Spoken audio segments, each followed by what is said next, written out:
ईद की special episode आज से मैं स्टार्ट कर रही हूँ और ये उन प्यारी बहनों के लिए है कि जिनको पता नहीं चलता कि वो किस तरीके से अपने ईद के सारे गोश्त को मैनेज करें, उसके साथ उसको किस तरह प्यारी प्यारी रेसिपी बनाएं। अस्सलाम वालेकुम एवरीवन, आई होप कि आप सब खैरियत से होंगे। अल्हम्दुलिल्लाह मैं भी खैरियत से हूँ। आज एक बहुत प्यारी रेसिपी के साथ ईद की एपिसोड स्टार्ट कर रही हूँ।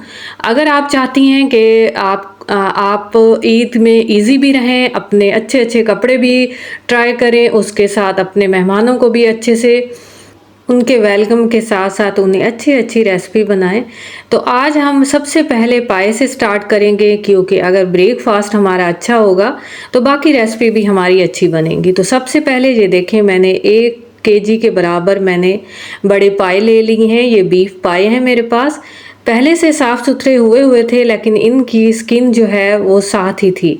तो सबसे पहले मैंने इनकी स्किन को एक तेज़ धार छुरी के साथ मैंने इनको रिमूव किया।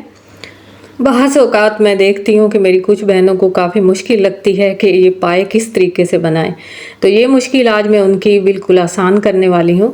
सबसे पहले इनको वॉश करने का थोड़ा सा मसला होता है कि इनको किस तरीके से वॉश करें। बिल्कुल जस्ट ट्रेडिशनल तरीके से मैं इनको बनाऊँगी और फ्लेवरफुल बनाऊँगी।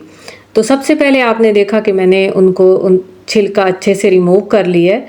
ये उसका छिलका है, ऊपर से स्किन है, जिसको स्किन भी कह सकते हैं। ये मैंने सारी हड्डियों के ऊपर से रिमूव कर ली है। इस तरीके से मैंने अच्छे से साफ़ कर ली है और अब आपको मैं दिखाऊंगी कि किस तरीके से आपने इनको रिमूव करना है। तेज़ धार नाइफ़ आपने ज़रूर लेनी है और आसानी से ये उतर गई थी, कोई मुश्किल भी नहीं लगी थी और मैं बिल्कुल अकेले ही खड़ी होकर मैंने इनको उतार लिया था। और आज मैं बच्चों की फरमाइश पे ये पाए बनाने जा रही थी। थोड़ी सी मेहनत के बाद मैंने इनको अच्छे से इनकी सफाई कर ली। सबसे मुश्किल काम यही होता है कि इनकी सफाई आपने किस तरीके से करनी है। तो उसके साथ ही मैंने इंस्टेंट पॉट के अंदर मैं इनको बनाने जा रही हूँ। आप मैनुअल प्रेशर कुकर में भी इनको बना सकती हैं। तो मैंने प्याज लिए, 2 से 3 प्याज, उनके ब्रीक स्लाइस करके मैंने उनको सबसे पहले लाइट ब्राउन किया। लाइट ब्राउन करते साथ ही मैंने पाए इसके अंदर ऐड कर लिए। थोड़ी सी मैंने भुनाई की और भुनाई करते साथ ही मैंने जिंजर गार्लिक का पेस्ट, जो कि फ्रेश मैं यूज़ कर रही हूँ। यहाँ पे आपने ख़ास ख्याल रखना है कि आपने अगर आप चाहती हैं कि आपके पाए फ्लेवरफुल बने और कलर से भी फुल बने, तो आपने जिंजर गार्लिक का पेस्ट आपने फ्रेश लेना है, पहले से रखा हुआ आपने इसमें ऐड नहीं करना। थोड़ी सी 5 मिनट तक आपने इसकी भुनाई करनी है। भुनाई करते साथ ही आपने 1 टमाटर मैंने लिया था जस्ट, और 2 हरी मिर्चें थी, वो मैंने उनकी बारीक स्लाइस करके वो मैंने इसमें ऐड कर लिए। थोड़ी सी उनकी भुनाई करने के बाद आप बारी आ गई थी स्पाइसेस की। आपने ख़ास ख्याल रखना है कि स्पाइसेस भी आपने बिल्कुल लाइट आपने इसमें ऐड करने हैं। धनिया पाउडर मैंने इसमें ऐड किया और उसके साथ मैंने 1 स्पून मैंने इसमें अपने टेस्ट के हिसाब से मैंने चिली पाउडर ऐड किया और साथ ही मैंने थोड़ा सा ज़ीरा और गरम मसाला मैंने इसमें ऐड कर लिया। जैसे ही मैंने उनकी थोड़ी सी भुनाई की, तो भुनाई करते साथ ही मैंने इसमें 1 स्पून हल्दी पाउडर मैंने इसमें ऐड किया, ताकि इसका कलर बहुत अच्छा सा हो जाए। अब यहाँ पे मैंने भुनाई की और भुनाई करने के बाद मैंने तकरीबन ये वाली जो मेरे पास बोतल थी पानी वाली, मैंने 3 बोतल्स इसमें पानी के ऐड किए। आपने अपने हिसाब से देख लेना है। ये मेरे पास क्योंकि 1 केजी पाए थे, तो मैं ½ केजी पाए अब रेडी कर रही थी और हाफ मैंने रख दिए थे। जैसे ही मैंने पानी को इसमें ऐड किया, तो उसके बाद मैंने टाइमर सेट करके इसका कवर बंद कर दिया। 41 मिनट पे मैंने इसको जो है सेट किया था और उसके बाद जैसे ही टाइम ख़त्म हुआ तो मैंने चेक किया तो थोड़ा सा पानी बच गया था, क्योंकि आपको पता है कि इंस्टेंट पॉट में जब भी हम कोई चीज़ बनाएं, जितना पानी इसमें ऐड करें वो सारा का सारा वैसे ही खड़ा रहता है और चीज़ बॉयल हो जाती है। तो कोशिश किया करें, इतना पानी ऐड किया करें कि उसमें चीज़ भी जो भी हम इसमें ऐड करें वो भी अच्छे से बॉयल हो जाए और उसके साथ हमें बाद में पानी को भी खुश्क ना करना पड़े।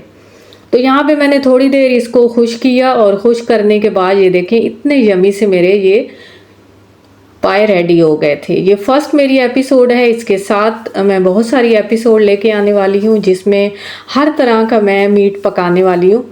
तो आपने मेरे साथ रहना है और अगर आपको ये पाई की रेसिपी पसंद आई है तो आपने मुझे ज़रूर कमेंट्स में बताना है, क्योंकि आपने यहाँ पे मैं आपसे कहूँगी कि आपने ट्राई ज़रूर करना है और उसके बाद मुझे कमेंट करना है और ये भी बताना है कि अगली एपिसोड में किस चीज़ की ले आऊँ और आपको कौन सी रेसिपी ज़्यादा अच्छी लगेगी। साथ ही बच्चे फरमाइश कर रहे थे कि मम्मा थोड़ी सी नूडल्स बना के आज दे दें, तो मेरी बेटी साथ में नूडल्स बना रही थी। उसने एक पैन लिया, उसमें एक पैकेट जो है नूडल्स का ऐड किया। जस्ट वो सिंपल लाइट सी नूडल्स ही बनाती है। पहले पानी को बॉईल करती है, बॉईल करने के बाद उसमें नूडल ऐड करती है और ये हमारी इतनी झटपट नूडल्स रेडी हो जाती है। ये क्योंकि आपको पता है कि इसके अंदर एक छोटा सा स्पाइसेस का रैपर होता है, उसको इसमें ऐड कर दिया उसने और इसको कवर कर दिया। जस्ट 2 से 3 मिनट इसको अच्छे से पकने दिया और उसके बाद ये इतनी यमी सी रेडी हो गई थी।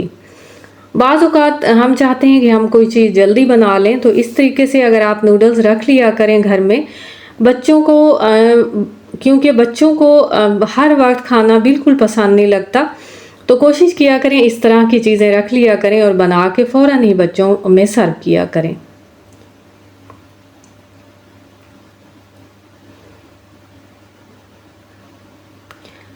यमी सी बनी थी, लाइट थी और झटपट बन गई थी। लहसुन अदरक का पेस्ट मैंने तब बनाना शुरू किया था जब मैंने पाए उसके अंदर ऐड करके रख दिए और टाइमर लगा दिया था, तो साथ ही मैंने लहसुन अदरक का पेस्ट बना लिया। मैंने मेरा यही होती है कि मैं लहसुन को अच्छे से इनका छिलका रिमूव नहीं कर सकती, तो यहाँ पे मैं आपको एक प्यारी सी टिप दूंगी जो कि एक सीक्रेट भी है। आपने लहसुन जितना भी है आपका, आपने उसको थोड़ी देर के लिए ओवन में 1 से 2 मिनट के लिए आपने रख देना है और 2 मिनट का आपने सिर्फ टेम्परेचर ऑन करना है और उसके बाद जैसे ही आप निकालेंगे आसानी से आपके ये जितना भी छिलका है लहसुन का वो सारा रिमूव हो जाता है। तो मैंने आसानी से उसको रिमूव कर लिया। साथ ही मेरे पास जितनी भी अदरक पड़ी थी वो भी मैंने उसका भी छिलका उतार के इस ब्लेंडर के अंदर अच्छे से मैंने ब्लेंड कर दिया और ब्लेंड करने के बाद मेरे पास एक आइस क्यूब पड़ा था, उसमें थोड़ा सा ऐड कर दिया जितना इसमें आ रहा था और उसके साथ ही मैंने एक प्लेट के अंदर ऐड करके उसके क्यूब्स बना लिए। इस तरीके से मैं अब आसानी से इन्हें उठाऊंगी और अपनी किसी भी रेसिपी में ऐड कर लूँगी। बहुत सारी दुआओं के साथ अब मैं आपसे इजाज़त चाहती हूँ। टेक केयर, अल्लाह हाफिज़। मिलते हैं न्यू एपिसोड के साथ।